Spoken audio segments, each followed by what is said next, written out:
along. Welcome to Better Sports News, the most exciting weekend of the year for me by far. I'm George O. Chaffee, what's going on? How you doing, Georgie? I mean, you can't beat this, George. We've got the NBA playoffs, the NHL playoffs, the Kentucky Derby, live racing at Santa Anita, the big fight, and the Cubs are playing. No, it's such a big deal. If you love to gamble like we do, it's Sunday. If you've got any money left in your pocket, you're doing something wrong. Okay, this is the weekend we're just gonna whatever you got, you take that rubber band off and just send it because you got so many great things to bet on. Like you said, all those things going on, and this whole week has been exciting. Of course, they had the NFL draft, and the quarterbacks went 1-2. That's right. Pretty much what was expected. Mariota wasn't sure about, but I knew Winston was going to go number one. I say one of them pans out, one of them doesn't. I'm not going to tell you who. One of them will not make it, George. That's real. Now, I thought it was really, really like surreal to watch that baseball game in Baltimore with nobody in the stands. What did you think of that? Yeah, even the foul balls like clinking around because there's nobody in the stands. Very strange, but that's a very serious situation going on there. So I think that was great. What they did, you got to be safe for the people that, and even the Orioles are playing on the road this weekend instead of at home, but you got to protect the people. That's the most important. So, somebody told me that the catcher could actually hear what the outfielders were saying. It was that kind of like, they were like, wow, I've never heard anybody in the outfield talking. Now, they moved the games to Tampa Bay instead of Baltimore. And usually there's about 12 people in the stands at Tampa Bay anyway, so it's kind of the same thing, home and home. We just saw a basketball game. What was it? I mean, I don't know what the final score is going to be, but it was like 100-50, right? Yeah. They beat them by the Bulls dominating Milwaukee. At Milwaukee, very surprising after Milwaukee wins the game before that on the road, and then they lay an egg, and Bulls are going to close it out. Yeah, they're going to close it out. A lot of excitement. The fight finally is here this weekend. I got my bet in with the bookie. I bet on Pacquiao. I got Pacquiao plus 175. If I would have bet him early, I think I would have got him plus like 235 or something like that. So a lot of money coming in on Pacquiao. I hear Vegas is just, you can't even get a place to stay in Vegas. It's just craziness over there. It's got to be mayhem. And you think with the Derby that day and then the fight that night, I'd say the over-under on sober people is 100.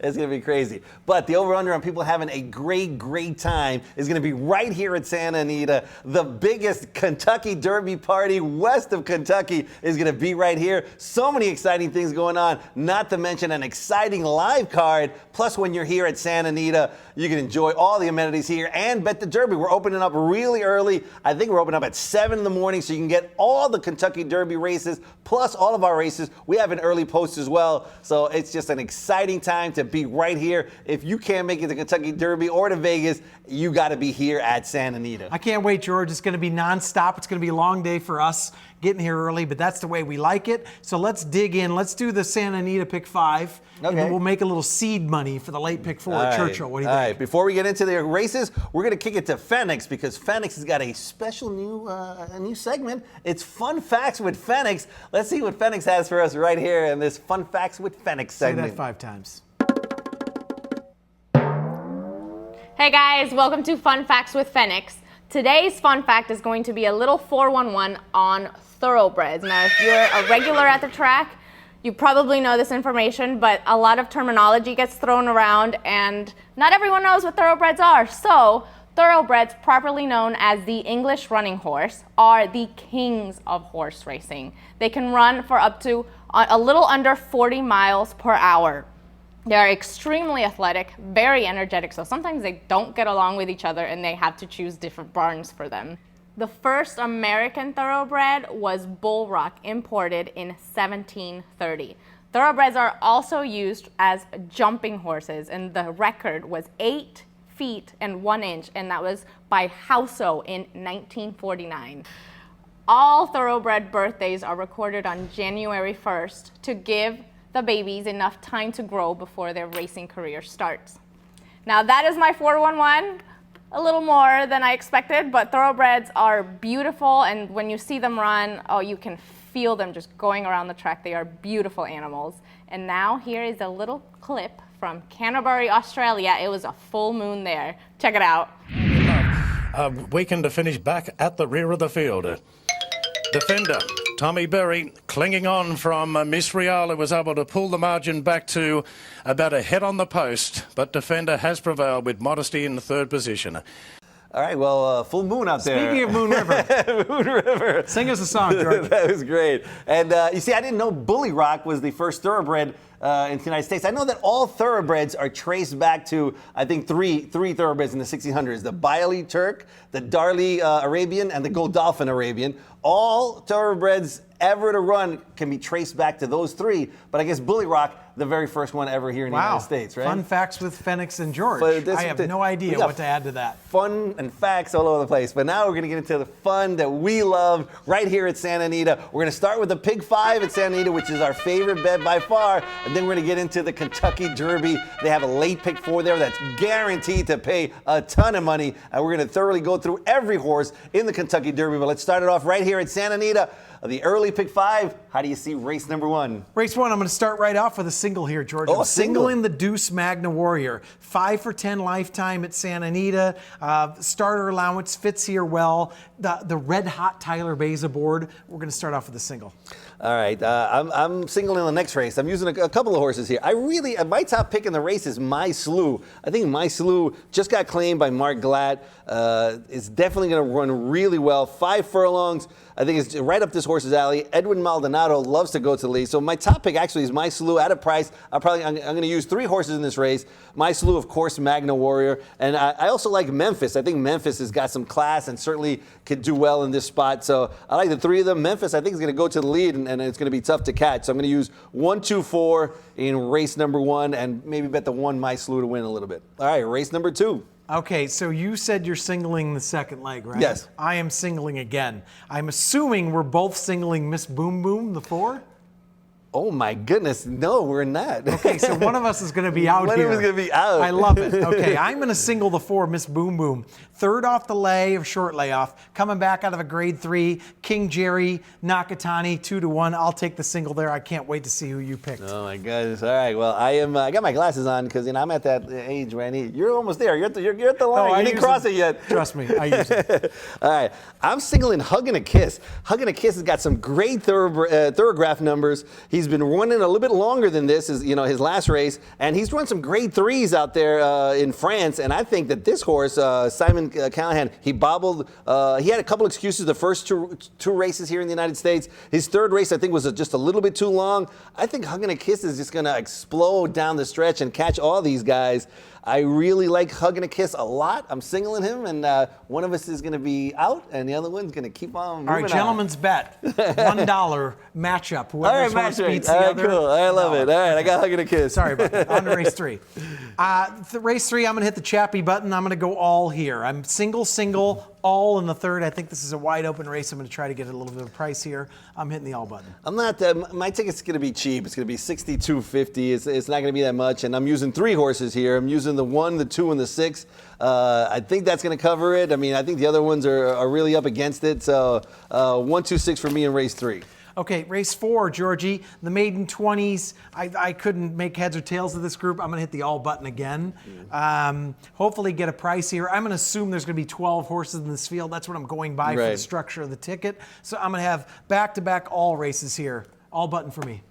I just know that there's some horses in here that just can't possibly win. And the more I looked at it, I thought there was only like 2 or 3 horses that could possibly win. So I love kind of these maiden 20 races because there's so many horses you just absolute throwouts that cannot possibly win. And I narrowed it down to 3 horses, and one of them is on the also eligibles. So he might not even get in, and it'll go down to 2 horses. It'll make my ticket a little cheaper. But Hey Sexy Lady is definitely one that had major trouble last race. You just like the name. And he's 2 maiden special weights. They tried maiden special weights. They tried twice. He didn't quite deliver, but showed a lot of speed. This horse is going to be lone speed. Nobody's going to run with this horse. For $30,000, he ran good, a little bit off the layoff. Again, showed great speed. And then he bobbled last time. That kind of cost him. He rushed up, but still showed tremendous speed. This horse is going to be long gone. It's going to be tough to catch. I love Hey Sexy Lady. I'll probably bet him to win as well. I like Stunning Taste, who also's got a little bit of speed. He's been running in maiden special weights, and this is the easiest spot of his career. It was a little off slow last time as well, so he's got a chance to win. And Lemon Orchard is a first-time starter that everybody else in this race is so bad that he certainly, if he draws in, could win. But I'm definitely betting Hey Sexy Lady to win, and I'm using 1, 7, and 13 in the pick 5. Okay, on to the last leg. I'm going to go single again. So Oh, I've got single. 3 singles, And 2 then alls. alls. That's great. I'm going to single Richard's Boy, the 6. I love going down the hill again. Privately purchased last time by Rockingham rancher Peter Miller. Kind of got cooked on the lead. I like going back to the downhill where this horse already won. And I love my man Gary Hartooni in Rockingham Ranch. Mm-hmm. We're going to close here with a single. Hopefully get a couple bombs in the all races and close it out here. Seed money for Churchill Downs. All right, I'm going to use a number of horses in here. I'm going to use 1, 3, 4, 6, 7, and maybe the 8. Depends if they have that earlier scratch. But 1, 3, 4, 6, 7 for sure. And hopefully we'll have some money for Churchill Downs. Wow, we couldn't be more opposite. Usually we're pretty close to Right, each we're other. not even close. George is going home. I'm going to stay here, double up late. All right, now we're moving on to Churchill Downs, and just the most exciting race. Year after year, it's one of the races that always delivers big payoffs. This is the day where you just have to send it. If you're a gambler, if you love betting on horse racing, this is the day that you can make a life-changing score. Trifectas and supers in Churchill Downs, and not just in the Kentucky Derby, but even in some of the other legs, just pay phenomenal. And we have a lot of, not to interrupt you, George, we have a lot of, I don't want to say stupid money in there, Yeah. but even the John Manns of the world will make bets on Derby Day. No offense, John. Because, everybody watches the Derby. Right. So I feel like we've got a little bit of an advantage on some of the guys that are putting money in where, they don't really follow what you and I do on a daily basis. Right, and if you Sorry. can catch anywhere along the way in the pick fours or in tries and supers, any kind of a long shot, because the majority of the people who are here for the first time, they're just having a good time, they're betting favorites. I mean, Right. they just go straight to the favorites. They haven't studied anything. They figure we got to go with the best horse. Or and names. or names, yeah. All right, so we're going to go quickly. The pick four is something that you have to bet. We're going to talk about the pick four, but then we're going to concentrate on every horse in the Kentucky Derby. I'm betting 2 pick fours. I'm betting one that just singles Bayern. I think Bayern in race number 9 is an absolute lock to win that race unless something crazy happens. There's no shared beliefs. There's no California Chromes. To me, that's a single. So I'm going all, singling Bayern number 2, with the one horse, American Pharaoh, in the last race. I'm singling American Pharaoh because I think it comes down to 2 horses that I think can win. I'm going to single him. If I'm alive, then I'm going to bet on exacta with a horse I think can beat him and American Pharaoh second. But I'm going to go all with 2, with 18. Okay, I have the economy bet of that, actually, okay. George. I'm almost exactly like you. I'm 4 deep in Okay. the first leg. Then I single Bayern. Then I go all. Then I single American Pharaoh. Oh, man, so see, we almost, I might as well, let's scratch that. We're going to have a double ticket, $1, Right. all single, all single. All single, How's all that? single. All right, that Perfect. sounds good. All right, so let's get into the Kentucky Derby, and this is just an exciting year because there's years that there's some stars, but here we have some superstars and some superstars. Horses that I think could go on to be spectacular, I think we both kind of agree that American Pharaoh is that horse that could potentially be a superstar. No doubt. But I think this is a very good group. So let's quickly All go right. through these and we'll... All right, we start with Ocho. To me, a throwout. Yeah. Post 1, forget about it. Yeah, this is no-cho. Drawing the rail is kind of the death sentence anyways in the Derby. I don't like this horse's chances. You almost have to gun from the rail. No chance whatsoever. I think he's got no chance whatsoever. Number 2, Todd Pletcher has not won a Kentucky Derby, and I don't think he's going to win a Kentucky Derby this year. Carpe Diem is his best chance. He's drew post 2, which is another crappy post, and I don't think he's beat anybody. Danzig Moon, Ocho, who we just talked about. I don't see Carpe Diem as a major contender in this race, and he's going to take a lot of money. 3rd to 1 morning line choice. Third I choice. don't like the inside post either. I think the horse is very talented, won 4 or 5 races. I'm going to toss him completely. I don't like the inside post, and I actually think there's another Pletcher that might have a little bit better of a chance at a better price. And to me, that horse that's a better price and it's a Pletcher is number 3, Materiality, who's undefeated. He's getting better and better with each race. I think he's got much more of a potential to win this race than Carpe Diem, and he's 12 to 1. I like the 3, and I'm definitely using the 3 in all my bottom bets. I'm with you, George. That's the same one I'm on. The only thing is obviously the horse that nobody's won is a 2-year-old. This horse doesn't have that foundation since 18, whatever it is. This horse did not run as a 2-year-old, but worlds of talent here. Who knows? It's a tough task in your 4th lifetime race, but this horse could be up to it. 12 to 1, I'd take way more than the 2 as well. Yeah.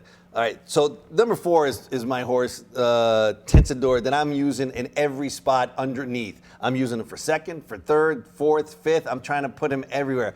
I love Tensador. I think he's going to run huge. He was 3 wide last race, 3 wide the race before, 4 wide the race before. He's getting better and better. He is tearing it up at Churchill Downs, according to my sources, in the morning, that he had a spectacular workout. He's 30-1. He's going to be all of 30-1, and I'm using him in every spot. You know what I say, George? Chuck him out. I'm not using him any spot. Forget it. That's all I have to say. All right, number 5, Dancing Moon. I can't see him running well. I don't love him. How do you see him? I will pass on that one. I'll pass on him as well. And this is the other horse that I think can win. So hopefully I'll be alive in my pick 4 to American Pharaoh, who I think is the most probable winner. And then I'm going to bet a big exacta and some tries with American Pharaoh and this horse on top. Mubtahij, I can't even pronounce his name. Mubtahij is definitely going to run well. His last race was spectacular. I saw it over and over. He's definitely got a tremendous trainer in DeCock. I think he's the only one that could possibly beat American Pharaoh. It's a long shot. He's 20-1. He's my other horse that I think could possibly win this race. Plenty of talent, great trainer, wonderful race the last time. The Dubai thing hasn't worked yet. Chuck him out. I'm not using him either. No shot, not in any spot. El Kabir is number 7. I don't like him at all. I'll pass as well, George. I'll pass him as well. And then we get to 8, Dortmund, who certainly, he's undefeated, hasn't lost. It seems like he's going to love the extra ground. It's a must-use. I'm hoping he doesn't win because I'm not putting him on top on anything. And the rule of thumb has always been, if Baffert has 2, you actually use the longer shot of the Baffert. So this would be the one. Dortmund is a monstrous, giant horse. Undefeated, never done anything wrong. He's battled tested. He's battled with Firing Line a couple times, and I think that's always good. And he won at Churchill Downs. Baffert shipped him back there, so we know he loves the track, which I think is a key there. I'm using him all the slots. I'm still in love with the other Baffert, but there's a lot of positives with Dortmund. Yeah, Dortmund certainly can win. Bolo, I might throw him in for 3rd or 4th. So he's got a chance, an outside chance, I think. What do you think? They kind of started him off as a turf horse. I think he's maybe a notch below. I guess the word is that Bolo's working well. I might use him in the 3rd and 4th slots. Yeah. That's about it. Firing Line is very interesting. I mean, Firing Line was right there to Dortmund. 2 races that we saw that were spectacular. And then he just crushes the Sunderland Derby. Firing Line has nothing but upside as far as I'm concerned. Yeah, and if you like Dortmund at 3-1, you got to like Firing Line at 12-1 just for the price factor. They're almost kind of the same horse. Maybe not bred to go quite as long, but I'm a big fan of Firing Line. Yeah, a big fan. All right, Stanford is scratched. He's out. So I did not know that. He's out. He went back to school. Stanford. 12 International Star. I don't think he's going to be a star for Mike Maker and Kenneth Ramsey. I think that's going to be a turf horse in the future. I don't like him. No, I don't either. The horse has made $1 million, made a lot of money, but I'm not no use for me here on the 12. No, I don't like him at all. It's a knockout. It's totally a knockout for me. He's got no chance whatsoever. No spot will I use. It's a knockout. Another in there for Pletcher. I think he's kind of taking a shot here, but I don't like at all. But I still think he'll beat the 14 Keen Ice, who has absolutely less shot. Keen Ice will probably run last. That's my prediction. Other than like an Ocho, right. Somebody who's going to send to the lead and fade. I say Keen Ice runs 18th, 19th, or 20th. Yeah, he's got to be one of the best. One of the worst. 15 Frosted, I'm using in every spot as well. I mean, he beat Tensador, who I told you I love and going to use everywhere. And so Frosted beat him. He's got Rosario, to me, the best jockey in America. So I'm definitely using Frosted. Just won the Wood Memorial by 2. I'm going to use him in the back end of my tries and supers. I don't think he's going to win the race, but I give him a shot to hit the board. Keen Ice is going to be neck and neck with War Story for who's going to come in last. I think those two are going to be one of the worst horses in the race. Yeah, 50-1, not a use for me. Joe Talamo, he just got engaged. I think that was his big victory for the weekend, not on War Story. Mr. Z, also not going to do much in this race. No shot with Mr. Z. I'm passing. No use here. And then we come to number 18, American Pharaoh, who is just spectacular. He's awesome. Every time you see him, he just impresses me more and more and more. He was a 2-year-old champion, deservedly so, and he's done nothing to show that he's not going to be the 3-year-old champion. He looks spectacular every time you see him, whether he's working out or in a race. He looks like the goods. The only thing that gives me trepidation is he's going to be outside in the auxiliary gate now in post 17. It's the only drawback I see, but we've had a couple of winners in post 19, post 20. So, certainly can win from that post. And he's so impressive, working out great. He's the most likely winner in the race and could go on to superstardom. I love the draw. Really? I love it. I think if you're inside, it's a death sentence. If you're in the middle of the track, if they break in, you get squeezed back, you're in trouble. If you're on the outside, especially if you have tactical speed, you don't have to worry about anybody outside of you. He's got that whole stretch, which is long, to watch what everybody does as they come over. Maybe you get caught a little bit wide in the first turn, but with that much natural speed, I was praying for him to go outside. So I have 2 words for you, George. Triple Crown. Ooh. I think if he wins this race, he could almost a shoe in to win the Triple Crown. Because how many people are going to go to Preakness if he wins this handily are going to go up against him? No. Certainly Bafford's not going to send his horses to go up against him. He's got a big shot. If he can win, this is like the tough leg you got to get through in your pick 3. Yep. And if he gets by this leg, he could certainly call him the shot. Triple Crown. He could be Triple Crown. All right, Upstart. He's got an outside chance. He's not the worst horse in the race. No, I think Upstart's another use in the bottom of the tries and supers. Probably won't get a lot of play. Probably be 20-1, 15-1 morning line. I think that's a use there. Far right. Anybody with Mike Smith on? I always respect Mike Smith. He's got an outside chance to be 4th. Possibly. I don't think I'll use it unless I hit the all button for 3rd or 4th in the super. And Fermento drew in. I think it would have been better if he didn't draw in and maybe got an easier race somewhere down the line. But hey, he's going to run the Kentucky Derby. He's just not going to run well. Yeah, no shot here. I have no. To me, obviously, it's American Pharaoh or bust. I'm going all in, singling in the pick 4, singling in the tries, singling in the super. I think this horse is that spectacular. Obviously, the most talented horse doesn't win the Derby a lot because there's 20 of them, and it's all about who makes the best trip. But I love American Pharaoh. All right, and I love you guys. Thank you guys for watching Better Sports News. I know it's been a long show, but this is the biggest show of the year for us, so thank you very much. So on behalf of Phoenix, everybody who does such great work on the show, Jim, John, Denise did my makeup, I was like, that's good. You look good. Chappie and Phoenix, thank you guys so much. Please have a great, great weekend, and we'll see you here next week on Better Sports News. See you.